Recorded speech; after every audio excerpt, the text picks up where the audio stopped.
Fracciones propias. Como dijimos, una fracción puede interpretarse como una parte de un todo o una parte de una totalidad. Entonces, tenemos por ejemplo esta totalidad, que es una totalidad en forma de círculo, un círculo, y supongamos que de ese círculo, que está dividido en 8 partes iguales, tomamos 3. Entonces tenemos 3 octavos. O por ejemplo tenemos esta totalidad. Esta totalidad está dividida en 10 partes iguales y tomamos 6. Entonces tenemos 6 décimos. O tenemos esta, que está dividido en 7 partes iguales y tomamos 3. Tenemos 3 séptimos. O esta, que está dividido en 7 partes iguales y tomamos 6. Entonces tenemos 6 séptimos.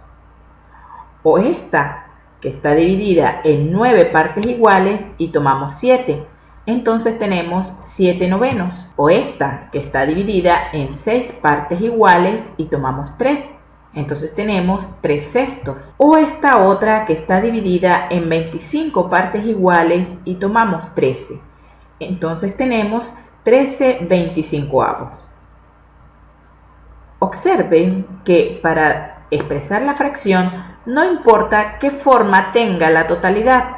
Puede ser circular, puede ser rectangular, puede ser cuadrada, puede tener esta forma de hexágono o puede tener cualquier forma. No importa la forma que tenga la totalidad. Lo importante es que al hacer las divisiones, todas las partes deben ser iguales. Ahora bien, observemos estas fracciones que tenemos acá. Fíjense que todas estas fracciones están contenidas dentro de la unidad. Entonces, bien, vamos a ver qué es una fracción propia. Vamos a decir entonces, por ejemplo, supongamos que tenemos 6 décimas. 6 décimas tenemos la totalidad dividida en 10 partes iguales y tomamos 6. Por eso se llama 6 décimas. Tomo 6 partes de las 10. O tenemos 7 novenos. Tomo 7 partes de los 9 en que dividí mi totalidad. O tenemos 3 sextos. Tomo 3 partes de los 6 en los que dividí mi totalidad. O tenemos 3 séptimos, es decir, tomo 3 partes de las 7 en que dividí la totalidad. O tenemos 6 séptimos, es decir, tomo 6 partes de las 7 en las que dividimos la totalidad.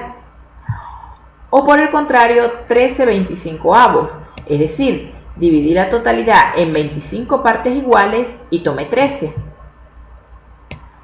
O 3 octavos, dividí mi totalidad en 8 partes iguales y tomé 3. Observemos que estas fracciones que tenemos acá representadas tienen una característica en común. Si lo notamos, todas las fracciones quedan contenidas dentro de una unidad.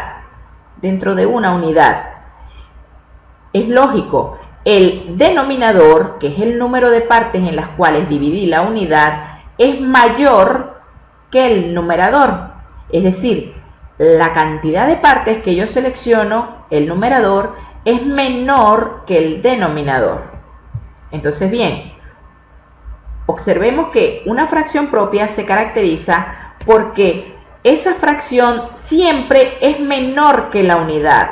Es decir, una fracción propia siempre es menos que una unidad. Otra característica es, como lo acabamos de mencionar, el numerador es menor que el denominador. Esa es entonces la característica que define las fracciones propias, que el numerador siempre es menor que el denominador. Así como tenemos fracciones propias, también tenemos fracciones impropias. Observen estas fracciones. Por ejemplo, esta que tenemos acá. Observe que tengo la totalidad dividida en 4 partes iguales, porque cada totalidad es un cuadrito. Entonces tengo mi totalidad dividida en 4 partes iguales.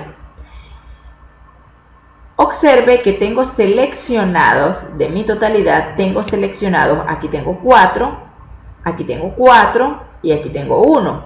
En total tengo 9 partes seleccionadas, es decir, que la fracción que representa esta gráfica es 9 cuartos. Es decir, seleccioné 9 de los 4 en los que dividí la totalidad. Como solo dividí en 4 mi totalidad, una sola no alcanza para seleccionar los 9. Es decir, yo necesito seleccionar 4 de acá, seleccionar 4 de otra unidad y seleccionar 1 de otra unidad para completar los 9 cuartos. Ahora veamos este. La unidad es el círculo. Entonces, como podemos ver, este círculo lo dividí en 6 partes iguales. Ahora bien, acá tomé 6, 7, 8, 9 y 10. Estoy seleccionando 10 partes. Por lo tanto, la fracción que representa este gráfico es 10 sextos. Ahora veamos este. Observemos que la totalidad, que es el círculo, lo dividimos en 8 partes iguales. Ahora, de esas 8 partes iguales he tomado 8 acá y 5 acá. Es decir, en total tomé 13 partes. Por lo tanto, la fracción que representa este gráfico es 13 octavos. Ahora bien, una fracción es impropia cuando la fracción es mayor que la unidad. La fracción que represento es mayor que la unidad. Por ejemplo, 9 cuartos. Para representar el 9 cuartos, observen que necesito 2 unidades completas y una cuarta parte de la otra, ¿ok? Para representar el 9 cuartos. Para representar 10 sextos, observen que necesito tomar una totalidad completa y además necesito 4 sextos de la otra y así sucesivamente. Por lo tanto, este procedimiento de las fracciones impropias dan origen a lo que llamaremos de ahora en adelante los números mixtos. Un número mixto no es más que un número que consta de un número entero junto con una fracción propia, es decir, con una fracción menor que la unidad.